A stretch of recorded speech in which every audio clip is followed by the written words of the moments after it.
참 좋은 아침입니다. 한 주간 동안 잘 지내셨죠?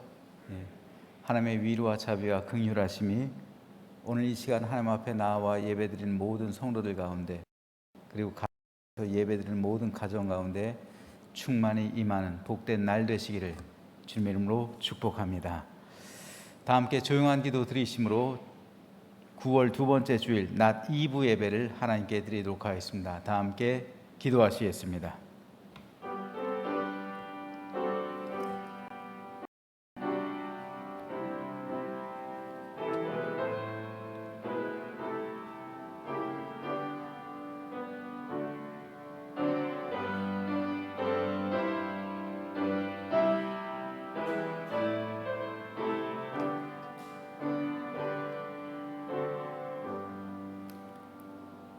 여호와께 감사하라. 그는 선하시며 그의 인자하심이 영원하도다.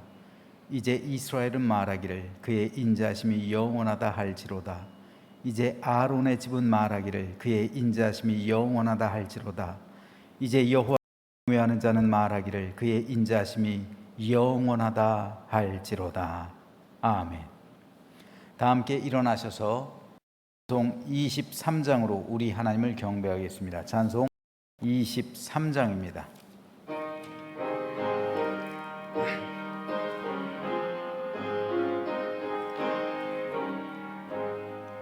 만입이 내게 있으면 그 입 다 가지고 내 구주 주신 영을 늘 찬송하겠네.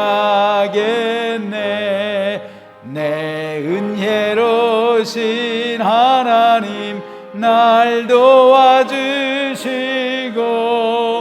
그 크신 영광 널리 펴 다 알게 하소서. 내 주의 귀한 이름이 날 위로하시고 이 귀의 음악 같으니 참 희락되도다.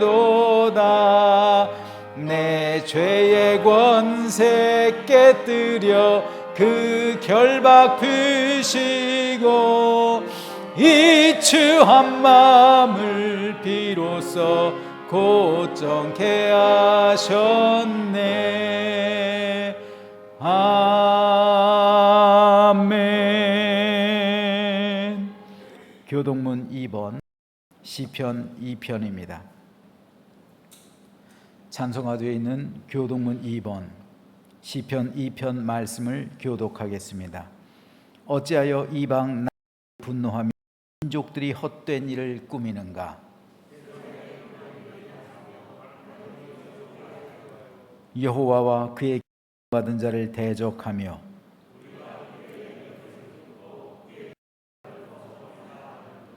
하늘에 계신 이가 웃으시며 그때 분을 바라며 진노하사 그들을 놀라게 하여 이르시기를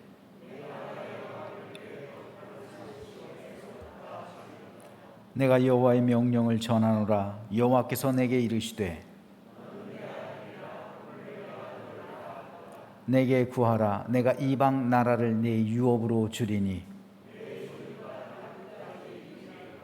아멘. 다 함께 사도신경으로 우리의 신앙을 고백하시겠습니다. 전능하사 천지를 만드신 하나님 아버지를 내가 믿사오며 그 외아들 예수 그리스도를 믿사오며 성령으로 잉태하사 동정녀 마리아에게 나시고 본디오 빌라도에게 고난을 받으사 십자가에 못 박혀 죽으시고 장사한 지 사흘 만에 죽은 자 가운데 살아나시며 하늘로서 전능하신 하나님 우편에 앉아 계시사 저리로서 산 자를 심판하러 오시리라. 성령을 믿사오며 거룩한 성도와 서로 교통하는 것과 죄를 사하여 주시는 것과 몸이 다시 사는 것과 영원히 사는 것을 믿나이다. 아멘. 송영 3장. 성부 성자와 성령 찬송과 영광 돌려 보내세.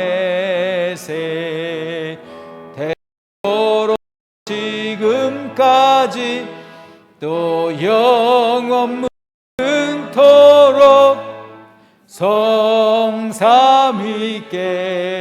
영광 영광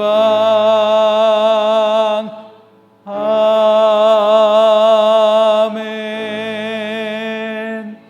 다 함께 자리에 앉아 주시기 바랍니다. 이 시간 우리를 대표해서 정명숙 장로님 기도해 주시겠습니다.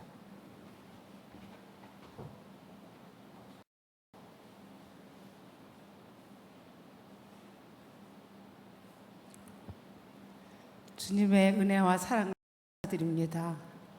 이 시간도 저희들 한마음으로 모여 예배하신 주님 영광과 찬양을 드립니다.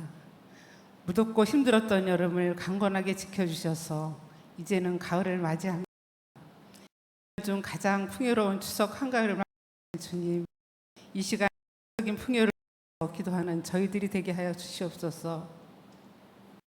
이 나라 사랑하시는 주님, 주님의 은혜로 세계 속의 대한민국을 선진국 대열에 당당히 세워주셨습니다. 이제는 이 나라 지도자들을 주님 뜻에 합한 자로 세워주시고 정의롭고 공의로운 제사장 나라가 될 수 있도록 주님 역사하여 주시옵소서. 또한 순교의 정신을 대한교회가 민족교회로서 많은 사람들이 나라를 위해 귀한 성정이 되게 하여 주시옵소서. 뜻하신 바 있으셔서 치용 담임 목사님을 단에 보내주시고 주님의 귀한 사역을 사명을 허락하시니 감사합니다. 늘 기도하시는 기도의 제목들을 우리 주님을 흠명하여 주시고 응답하여 주시옵소서. 오늘도 주님의 말씀을 선포하실 때 저희들 마음을 합하여 아멘을 하는 귀한 시간이 되게 하여 주시옵소서. 문영석 전도사님, 주님 목자 삼아 주셨사오니 가는 길 친히 동행하여 주시어서 선한 목자로 성장시켜 주시옵소서.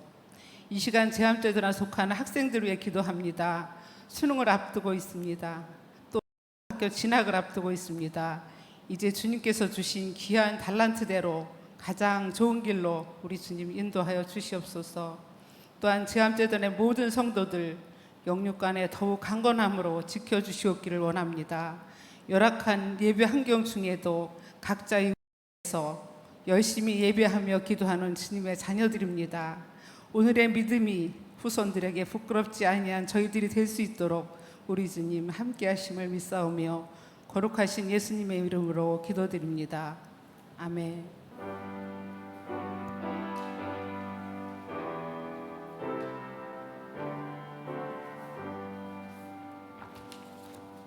성경 말씀 요한복음 4장 16절에서 18절입니다. 요한복음 4장 16절에서부터 18절까지 있는 말씀입니다. 요한복음 4장 16절부터 18절 제가 봉독하겠습니다. 이르시되 가서 네 남편을 불러오라. 여자가 대답하여 이르되 나는 남편이 없나이다. 예수께서 이르시되 네가 남편이 없다 하는 말이 옳도다. 너에게 남편 5이 있고 지금 있는 자도 네 남편이 아니니 네 말이 참되도다. 아멘. 오늘 본문은 예수님과 사마리아 여인과 내용 가운데 한 부분입니다. 요한은 주님과 사마리아 여인과의 대화 사건을 무려 42절에 거쳐서 길게 기록하고 있습니다. 이 부분은, 이 분량은 요한복음 전체 약 5%에 해당할 정도로 많은 분량입니다. 그만큼 사도 요한은 예수님과 사마리아 여인과의 대화를 중요하게 생각하고 있었던 겁니다. 그 가운데 오늘 본문 말씀은 예수님이 사마리아 여인의 치부를 드러내는 장면에 관한 것입니다. 그런데 왜 주님은 굳이 이 여인의 치부를 드러내셨을까요? 그리고 그것을 통해 예수님께서 원하셨던 것은 무엇이었을까요? 또한 그것은 오늘 우리에게 어떤 메시지를 전달해 주고 있을까요? 오늘 저는 이에 대해서 말씀드리려고 합니다.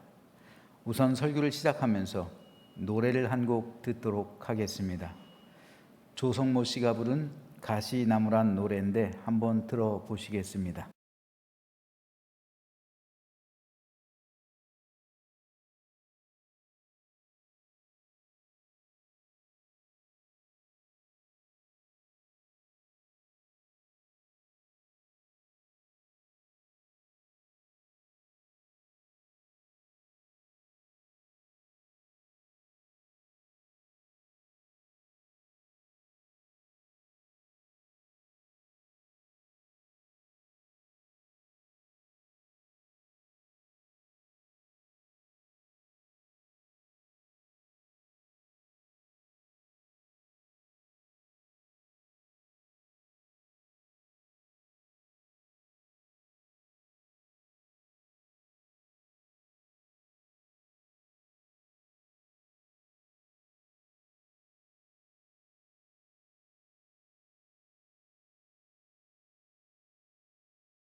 그저 단순한 유행가가 아닙니다. 만일 단순한 유행가라면 제가 감히 이 자리에서 들려드리지 못했을 겁니다. 그는 예전엔 가수였지만 지금은 목사님이 된 시인과 촌장의 리더였던 하덕규 목사님이 작사, 작곡한 노래입니다. 하덕규 목사님은 이 곡을 통해서 자신의 지난 삶을 그대로 간증하고 있는 겁니다. 자신의 모습이 마치 가시나무 같다는 겁니다. 가시나무는 말 그대로 가시로 가득한 나무입니다. 그래서 어떤 새들도 가시나무에 앉지 못합니다. 가시나무에는 새들이 앉아서 쉴 수도 없고 안식할 수도 없습니다. 가시나무는 새가 앉아주기를 간절히 바라지만 막상 새가 자신의 가지 위에 앉으면 자신의 가시로 새의 가슴을 찌르고 맙니다.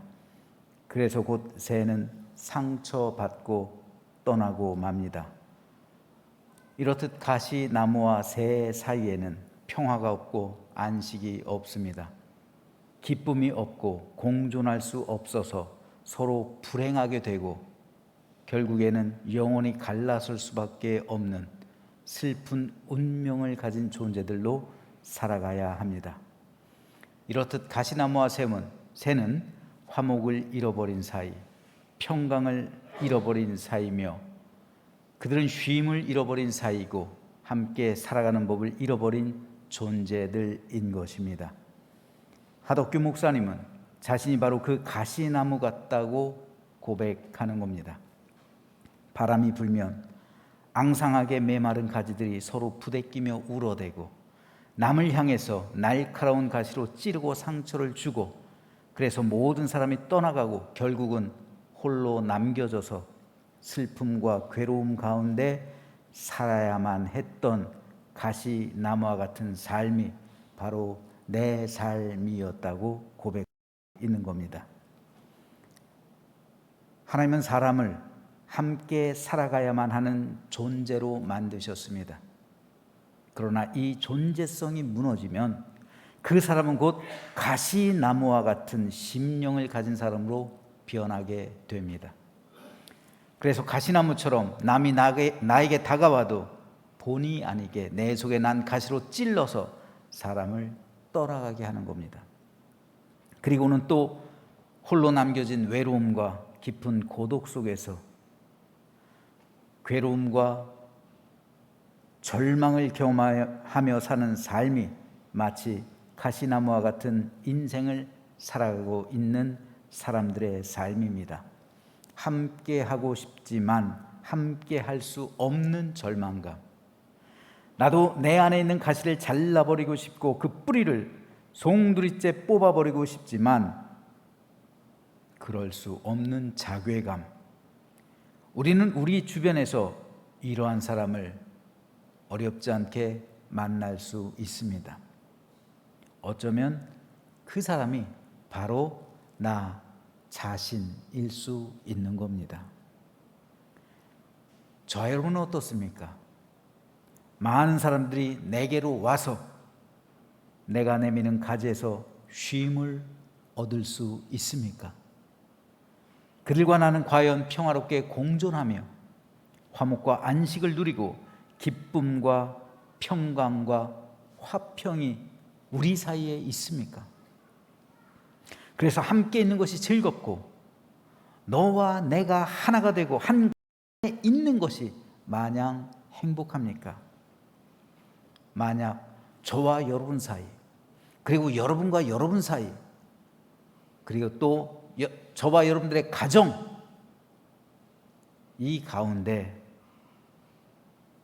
이러한 화목과 화평이 없다면 우리는 이미 가시나무와 새와 같이 단절된 존재들이 된지도 모르는 겁니다. 지금 우리는 포스트모더니즘 시대를 살아가고 있는데 포스트모더니즘 시대의 특징 중 하나가 상실입니다. 자아가 상실됐습니다. 가정이 상실됐습니다. 나아가 교회마저 상실되고 있습니다. 상실은 곧 단절입니다. 가시나무와 새와 같은 단절됨, 이것을 오늘 우리는 우리의 현실 속에서 직면하고 있습니다. 그리스도인의 가정 가운데서도 이 상실 있는 가정이 의외로 많아요. 부부가 단절돼 있어요. 부부가 마치 가시나무와 새처럼 되고 있어요. 하나님의 교회에서도 가시나무와 새와 같은 존재들이 있을 수 있어요. 상실됨입니다. 단절이에요. 오늘 본문에는 이에 대한 고백을 하고 있는 한 여인이 등장합니다. 이 여인은 그야말로 가시나무처럼 모든 사람과 단절된 삶을 살아가고 있던 여인이었습니다. 아무도 이 여인과 가까이 하지 않았습니다. 이 여인은 홀로 내버려졌고 외로움과 괴로움과 고독과 깊은 절망 가운데 죽지 못해 하루하루를 살고 있던 여인이었습니다. 이 여인도 한때는 기쁨으로 설렌 적이 있었어요. 이 여인도 한때는 부푼 가슴으로 소망을 품으며 행복한 가정을 꾸리려 했던 적이 있었습니다. 이 여인도 한때는 사랑받던 존재였고, 이 여인도 한때는 사랑을 마음껏 하고픈 그런 존재였습니다. 그러나 어느 한순간 모든 것이 틀어지고 맙니다. 좋은 가정을 꾸려서 행복한 삶을 살고자 했지만 그 가정은 너무도 일찍 깨져버리고 만 것입니다. 왜 그런 일이 벌어졌는지에 대해서는 정확히 알 수는 없습니다. 성수학자들은 가장 가능성이 높은 이유로 이 여인이 남편에게서 무슨 이유에선지는 몰라도 이혼당했을 것이라 추정합니다. 당시 사회는 남성 위주의 사회였습니다. 그래서 남자가 부인이 마음에 들지 않으면 꼬투리를 하나 잡아서 이 이유로 내가 이 여자와 이혼을 한다라는 이혼 증서를 쓰면 즉시 이혼이 성립되던 사회였어요. 여자의 의사와는 상관이 없어요. 따라서 당시 여인들에게 있어서 남편은 곧 하늘과 같은 존재고 모든 것이었어요. 자신의 행복을 남편에게 오롯이 맡겨야만 했습니다. 하지만 이 여인은 그토록 행복을 꿈꿨던 남편에게서 너무도 쉽게 버림받았습니다. 즉 하늘과 같은 존재로부터 버림받은 거예요. 하늘이 무너진 거예요. 거기서부터 이 여인의 마음에는 가시가 하나씩 돋아나기 시작해요. 처음부터 가시가 있는 사람은 없어요. 살다 보니까 그런 가시들이 돋기 시작하는 거예요. 그래도 이 여인은 아직 희망이 있다는 생각으로 두 번째 결혼을 합니다. 당시에는 이혼 사유를 적은 이혼 증서만 있으면 그래도 재혼을 할 수는 있었어요. 그러나 그 결혼에서도 이 여인은 두 번째 남편에게서 또다시 버림을 당합니다. 이제 가시나무가 여인의 마음속에서 자라기 시작하는 거예요. 그런데 당시 사회에선 법적인 결혼은 3번까지는 허용이 됐습니다. 그 이상은 법적으로 결혼할 수가 없었어요. 이 여인은 마지막으로 3번째 결혼을 하기로 결심합니다. 마지막 결혼이니 얼마나 신중했겠어요. 그러나 안타깝게도 결과는 또다시 3번째 남편에게서도 버림을 당합니다. 참 박복한 거죠. 여자의 모든 꿈은 산산이 깨져버렸습니다. 이 세상에선 더 이상 행복을 꿈꿀 수도 없고 더 이상 세상 사는 이유가 없는 인생이 돼버렸어요. 그러는 동안 이 여인은 자신도 모르게 어느새 마음속에 가시나무로 풍성하게 된 거예요. 가시나무가 무성하게 된 거예요. 그녀의 마음은 이미 가시나무 숲이 돼 버렸던 겁니다. 사실 남에게 상처를 주는 사람들은 그 내면에 자신도 모르는 가시나무가 자라있는 경우가 많아요.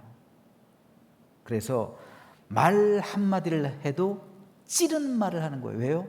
가시나무가 자라있기 때문에 말을 하면 그 가시나무가 나오는 거예요. 가시가 꽂히는 거예요. 그래서 남의 가슴을 후벼 파는 거예요. 상처가 되는 거예요. 누가 사귀려고 다가오면 자신도 모르게 쉴 수 없이 그 사람을 찌르고 있는 거예요.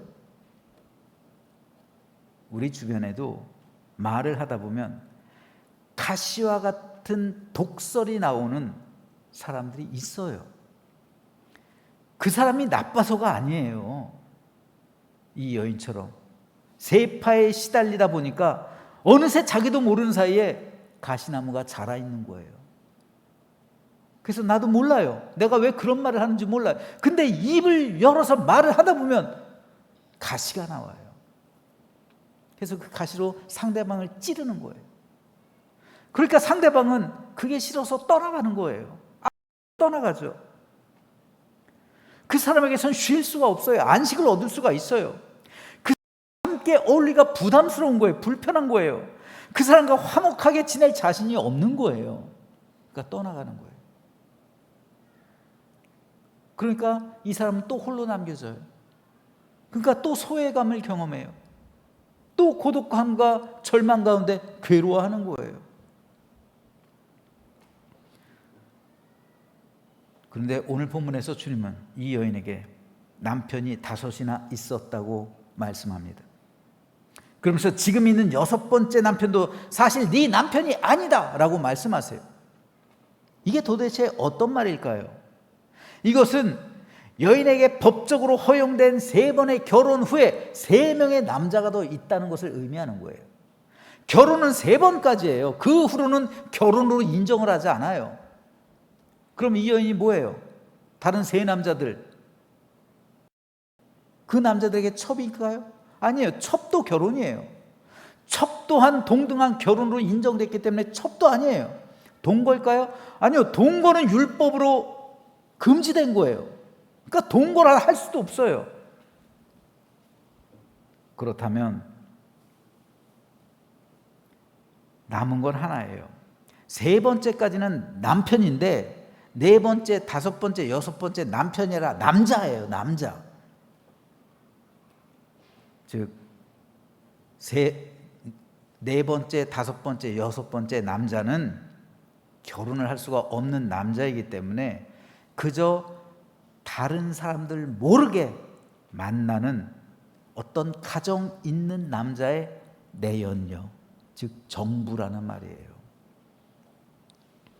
다시 말해서 상간녀란 말이에요. 상간녀. 간통하고 있다는 거예요. 이렇듯 이 여인은 한 남자의 정부로서, 그것도 3번째 정부로서 지금 현재 살아가고 있는 거예요. 도덕적으로 사람들의 손가락질을 받아요. 사회적으로는 형사처벌의 대상이 됩니다. 종교적으로도 율법을 범한 죄인이 돼서 사람들로부터 철저하게 소외되고 외면당하고 단절되었던 겁니다. 6절에 보면 이 여인이 우물가에 물을 뚫어 왔던 때가 6시쯤 되었다고 기록하는데, 유대 시간으로 6시는 우리나라 시간으로 낮 12시예요.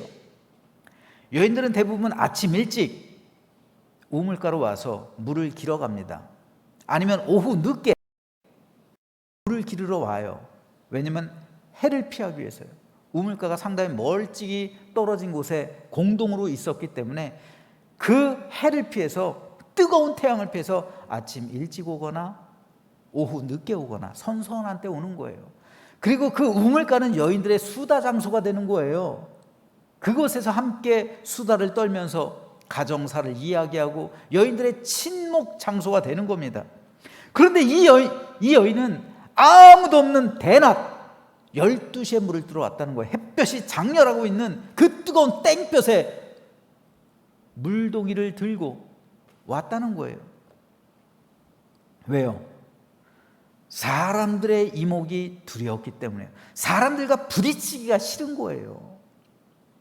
사람들이 이 여인을 볼 때 뭐라고 말해요? 이 여인을 볼 때마다 수군거리는 거예요.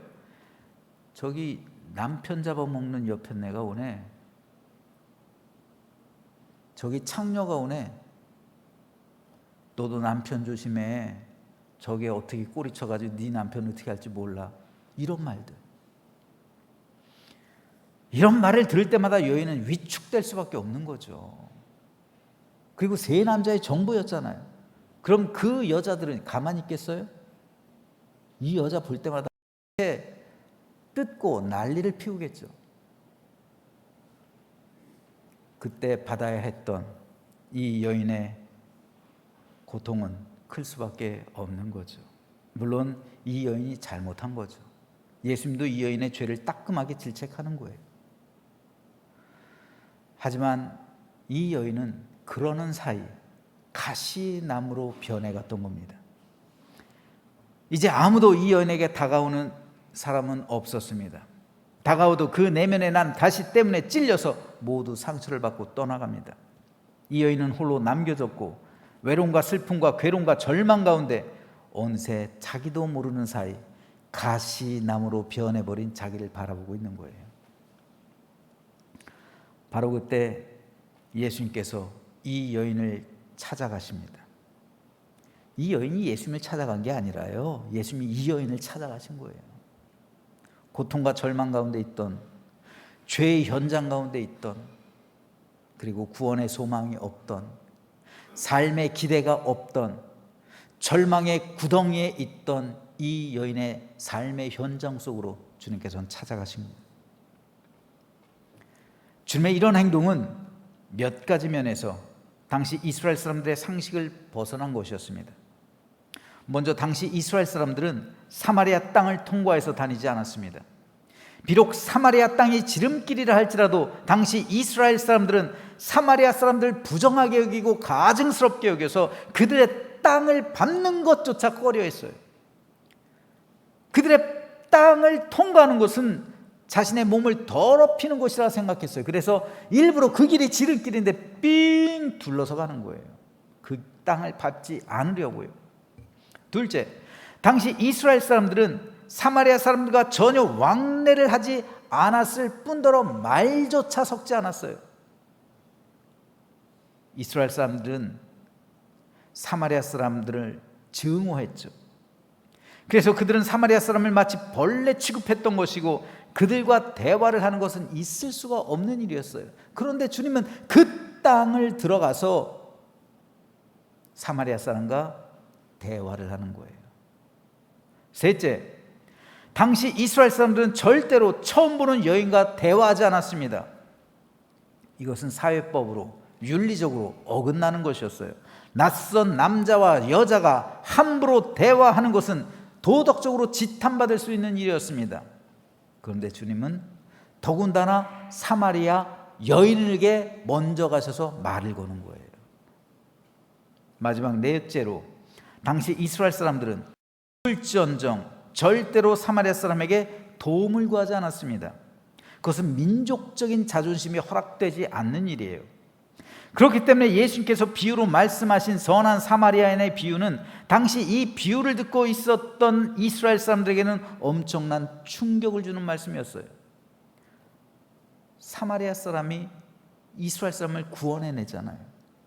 이것은 이스라엘 민족에게 있어서 그 백성들이 받아들이기 힘든 비유였습니다. 그만큼 주님 당시에 사마리아 지역과 사람들에 대한 유대 사람들의 증오는 뿌리 깊었던 거예요. 그런데 주님은 이 네 가지의 금기시되는 항목들을 일시에 지금 무너뜨리고 계신 거예요. 오늘 본문이 기록된 4장에 보면 제자들조차 이 부분에 대해서 놀라는 것을 볼 수 있습니다. 주님은 일부러 사마리아 지역을 통과하셨을 뿐 아니라 한 여인에게 다가가셔서 먼저 말을 건네셨고, 더구나 그 여인은 이스라엘 사람들이 상종하지 않던 사마리아 여인이었습니다. 그리고 주님은 그 여인에게 물을 좀 달라고 도움을 구하는 거예요. 도움을 요청하는 거예요. 그렇다고 해서 이 여인이 세상 사람들 보기에 존귀한 여인이 아니었습니다. 이 여인은 같은 사마리아 사람에게 있어서조차 무시되고 천대받고 비난받고 버려진 여인이었습니다. 그런데 왜 주님께서는 이 모든 이스라엘 사람들의 규례를 깨면서까지 이 여인에게 다가가셔서 이 여인에게 말을 거시고 이 여인에게 복음을 전하고 계실까요? 주님이 다른 사람들의 비난을 두려워하지 않아서 그랬을까요? 주님에게 그런 규례가 아무 소용이 없었을까요? 아닙니다. 주님도 사람이셨고 더구나 이스라엘 사람이셨어요. 그래서 유대 민족에 대한 애착도 있었습니다. 주님께서 예루살렘 성을 바라보신 사건, 그리고 떡을 자녀에게 먼저 주라는 말씀에서도 이것을 알 수가 있습니다. 그런데 주님께는 그 규례보다 더 우선적이고 더 큰 그 무엇인가가 있었습니다. 그것은 바로 한 사람에 대한, 버려진 한 사람, 이 세상이 포기한 한 사람, 그 사람에 대한 긍휼의 마음이었던 겁니다. 주님의 한 사람을 향하신 마음은 이스라엘 민족 전체가 지키고 있었던 규례와 관습보다 더 큰 것이었습니다. 주님께서 한 사람을 향해 고통 가운데 절망 가운데 빠져있는 한 여인을 향해 가지고 있었던 불쌍히 여기는 마음은 주님 자신이 그로 인해 받게 될 모든 비난과 고통보다 더 컸던 거예요. 그래서 그 여인의 삶 속으로 들어가시는 거예요. 그리고 그 여인을 만지시는 겁니다. 네 남편을 데리고 오라. 그 여인의 죄를 자각하게 하시는 거예요. 지금 있는 남편도 내 남편이 아니다. 주님께서 복음을 전하시는 거예요. 면죄부를 주시는 게 아니라 회개하게 하시는 거예요. 너의 죄를 내가 용서하겠다는 것이 아니라 너의 죄를 회개하라는 겁니다. 여인에게 죄를 직시하게 하는 거예요. 그래서 주님은 지금 한 여인의 비참한 삶을 어루만지시면서 회복해 주시고 있는 겁니다. 그래서 예수님과 대화하면서 서서히 변화되기 시작합니다. 그리고 곧바로 예수님을 메시아로 받아들이게 됩니다. 그 뒤에 있는 말씀에 보면 이런 구절이 있어요. 여자가 물동이를 버려두고 동네로 들어가서 사람들에게 이르되 내가 행한 모든 일을 내게 말한 사람을 와서 보라. 여자가 예수님을 만나서 얘기하다가 변화를 받게 돼요. 그리고 사람들에게 들어가요. 사람들을 피해서 왔잖아요. 근데 사람들 속으로 들어가요. 그리고 내가 행한 모든 일, 그 일이 뭐 자랑스러운 일이에요? 자랑스러운 일이 아니잖아요. 근데 내 죄를 지적하고 내가 행한 이 모든 것을 스스로 아는 이분을 와서 봐라. 이는 그리스도가 아니냐, 메시아가 아니냐는 거예요. 이 사람이 바로 메시아라는 거예요. 여러분, 예수님을 메시아로 인정한 사람이 이 여인이 처음이에요. 세례 요한 이후로 이 여인이 처음으로 예수님이 메시아라고 말하고 있는 거예요.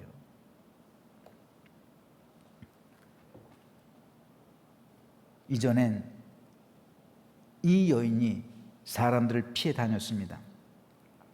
하지만 이제는 사람들 사이로 들어가요.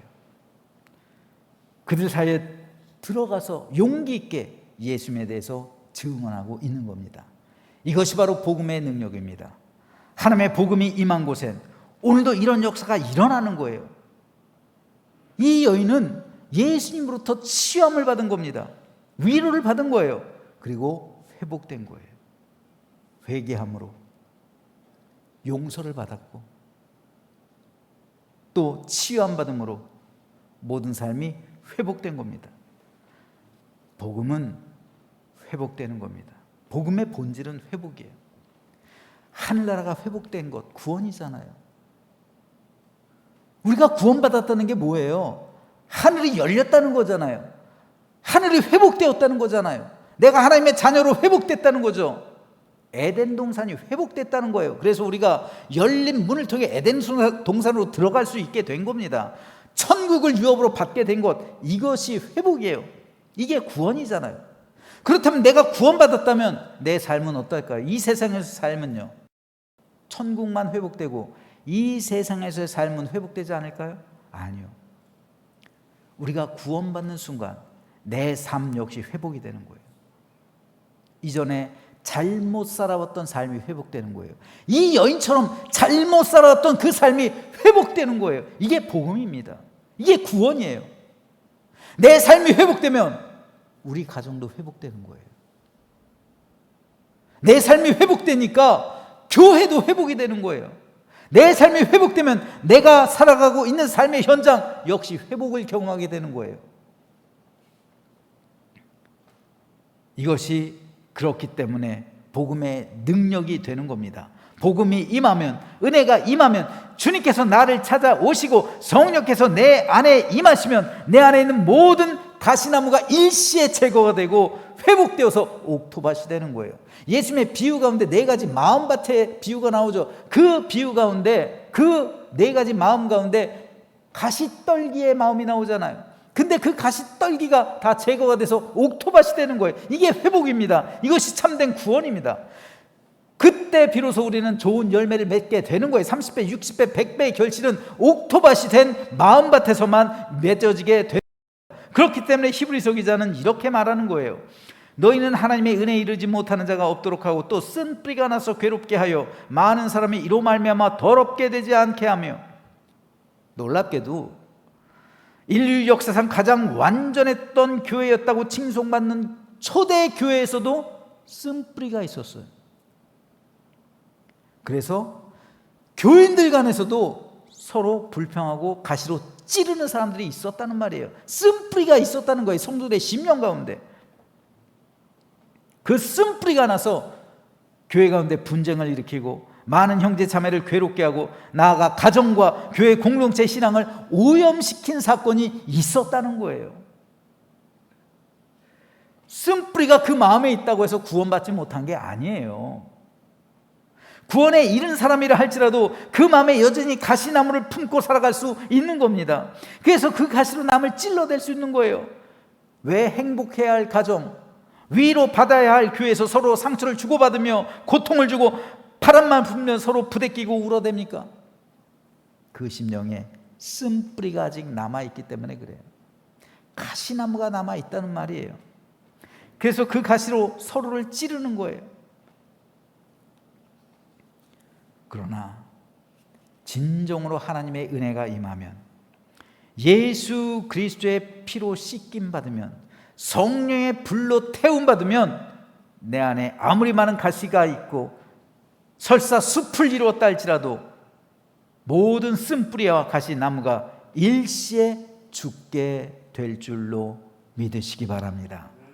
이것이 그리스도의 보혈의 능력이에요. 이것이 성령의 역사심이며 하나님의 은혜입니다. 오늘 본문을 통해 주님께서 보여주시고 있는 것이 바로 이것입니다. 오늘 본문에서 주님은 가시나무로 가득한 이 여인에게 다가가십니다. 그리고 그 여인을 품으시는 거예요. 그런데 놀랍지 않습니까? 주님께서 십자에서 돌아가실 때 그 머리에 쓰신 것이 뭡니까? 가시로 만든 관입니다. 가시관.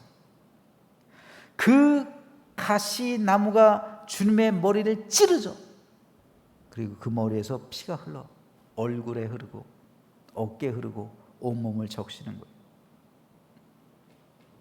그런데 그렇게 흘린 피가 우리 영혼을 구원하셨고, 그렇게 흘린 피가 우리에게 영생을 주셨고, 그렇게 흘린 피가 우리 안에 있던 모든 가시나무를 정복하고 뿌리 뽑은 거예요. 우리는 마치 가시나무 같아요. 그런데 주님이 우리를 안으신 거예요. 그리고 주님께서 흘린 그 피, 여러분, 구약 성경에서 번제를 드릴 때 그 양의 목을 따는 사람이 누군지 아세요?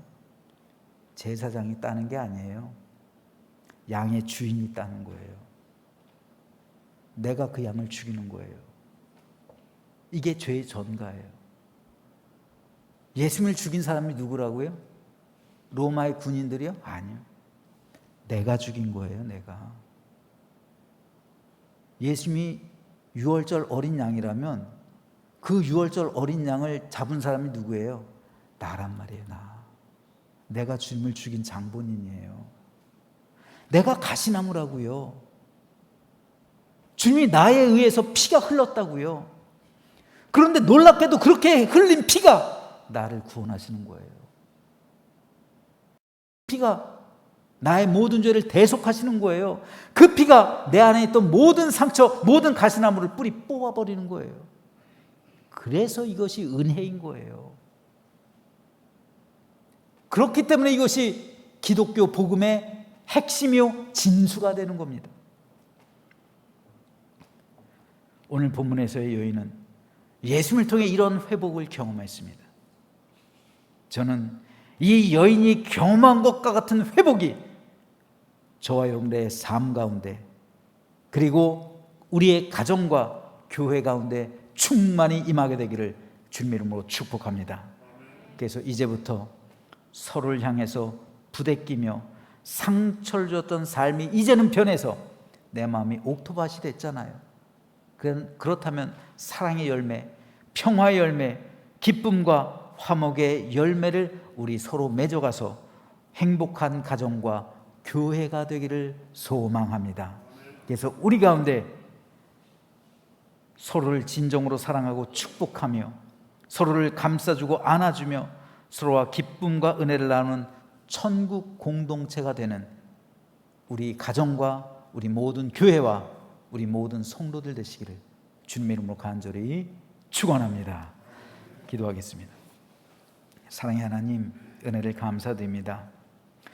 거룩하고 복된 주일 하나님 앞에 나왔습니다. 하나님께서 한 주간 동안 우리의 삶을 지켜주셨습니다. 혹 우리 가운데 아직 쓴뿌리가 있다면 예수 그리스도의 보혈로 이 시간 씻어 주옵소서. 그래서 주님의 보혈이 우리를 씻으신 것처럼 이제 우리에게 쓴뿌리가 제거되고 가시나무가 제거되어져서 옥토밭이 되어서 선한 열매를 맺으며 우리가 서로 사랑하고 모든 것이 회복된 가정과 교회가 될 수 있도록 은혜 베풀어 주옵소서. 그래서 회복된 삶으로 이제부터 기쁘게 살아가며 참된 믿음의 열매를 맺어가는 우리 모두가 될 수 있도록 은혜 베풀어 주옵소서. 감사드리며 예수 그리스도의 이름으로 기도하옵나이다. 아멘. 이 시간 예물 봉헌하는 시간입니다. 보혈을 지나 찬양을 들으시면서 준비되어진 예물 봉헌하겠습니다.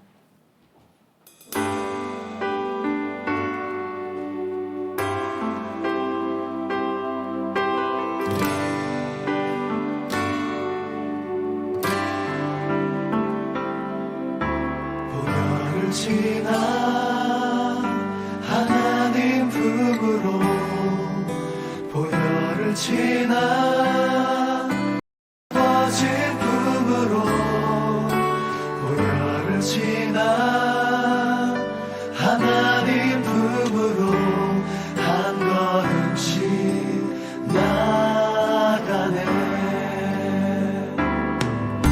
보혈을 지나 하나님 품으로 보혈을 지나 아버지 품으로 보혈을 지나 하나님 품으로 한 걸음씩 나가네. 존귀한 주 보혈이 내 영을 새롭게 하시네. 존귀한 주 보혈이 내 영을 새롭게 하네.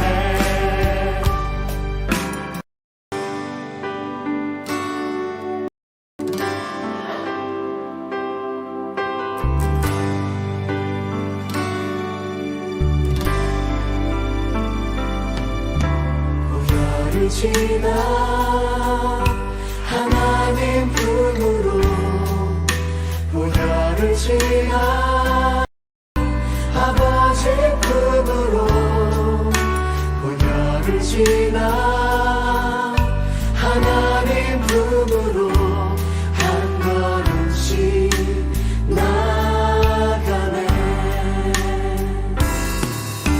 보혈을 지나 하나님 품으로 보혈을 지나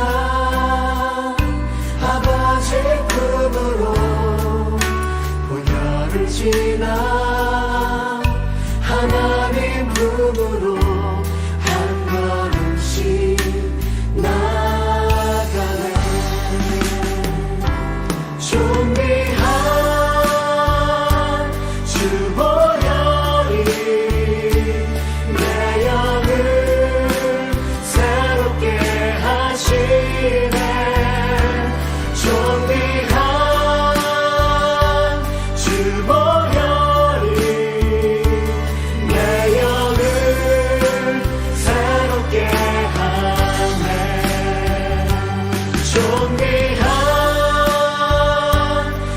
보혈이 내 영을 새롭게 하시네.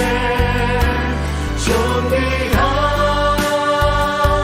주 보혈이 내 영을 새롭게 하네. 내 영을 새롭게 하네.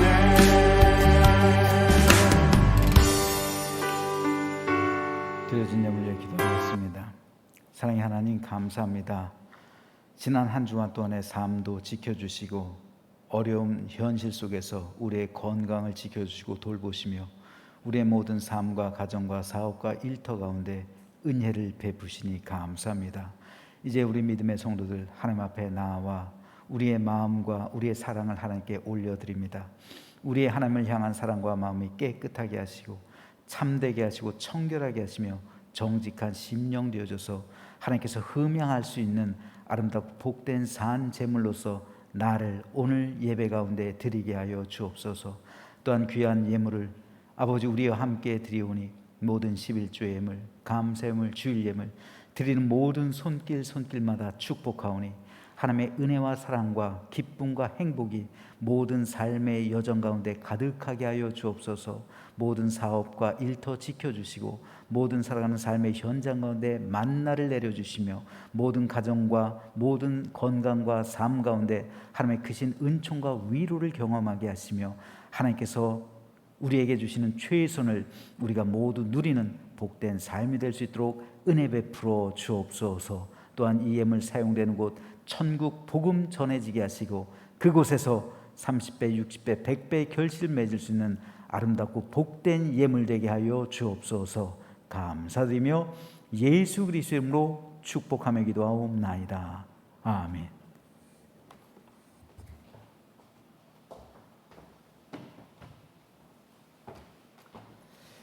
교회 소식 알려드리겠습니다.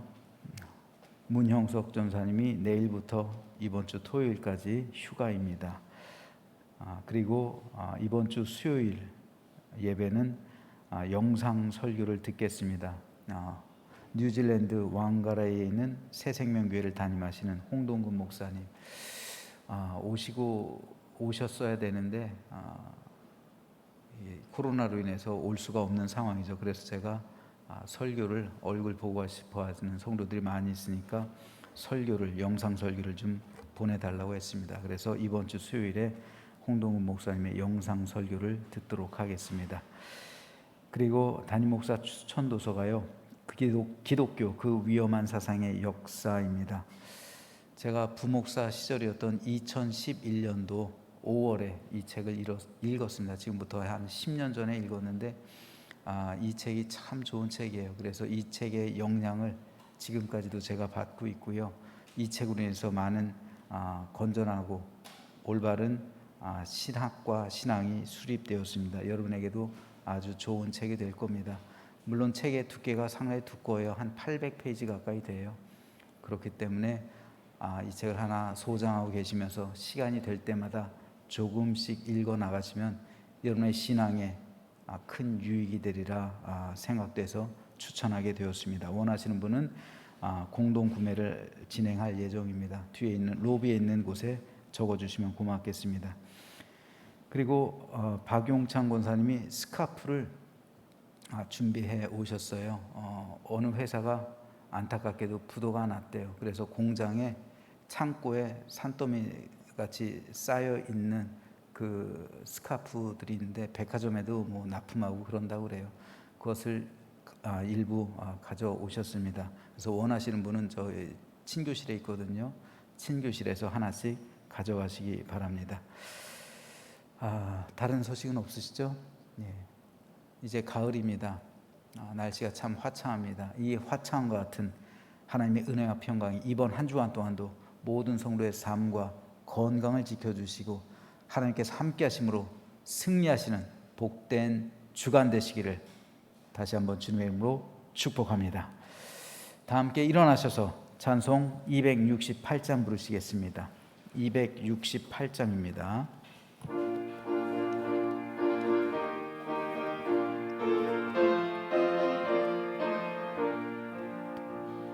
죄에서 자유를 얻게 함은 보혈의 능력, 주의 보혈.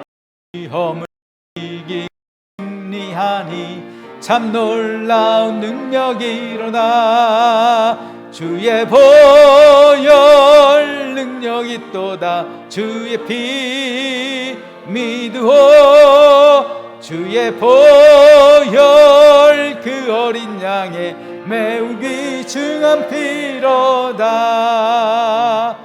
육체의 정욕을 이길 힘은 보혈의 능력, 주의 보혈. 정결한 마음을 얻게 하니 참 놀라운 능력이로다. 주의 보혈 능력이 또다. 주의 피 믿으오. 주의 보혈 그 어린 양의 매우 귀중한 피로다. 눈보다 더 이게 맑히는 것 보혈의 능력, 주의 보혈. 부정한 모든 것 맑히시니 참 놀라운 능력이로다. 주의 보혈 능력이 또다. 주의 피 믿으오. 주의 보혈 그 어린 양의 매우 귀중한 피로다. 구주의 복음을 전할 제목 보혈의 능력, 주의 보혈. 날마다 나에게 찬송 주니 참 놀라운 능력이로다. 주의 보혈 능력이 또다. 주의 피 믿으오. 주의 보혈 그 어린 양의 매우 귀중한 피로다. 축도하겠습니다. 지금은 살아계신 우리 구주 예수 그리스도의 은혜와 하나님 아버지의 극진하신 사랑하심과 성령님의 감화 감동 역사심이 예수 그리스도의 보혈로 씻김 받아 모든 삶이 회복되어지며 내 영혼도 회복되어져서 저 천국을 유업으로 상속받을 뿐 아니라 이 세상에서도 회복된 삶을 살아가며 회복된 가정과 회복된 교회와 회복된 사회를 꿈꾸는 우리 모든 성도의 삶과 건강과 가정과 사업과 일터 위에, 그리고 팬데믹으로 인해서 고통받는 이웃들과 이것이 속히 회복되어져서 정상을 되찾고 참된 자유와 정의가 하수같이 흐르기 원하는 이 나라 이 민족 위에 지금부터 영원토록 함께하여 주시옵기를 간절히 축원하옵나이다. 아멘.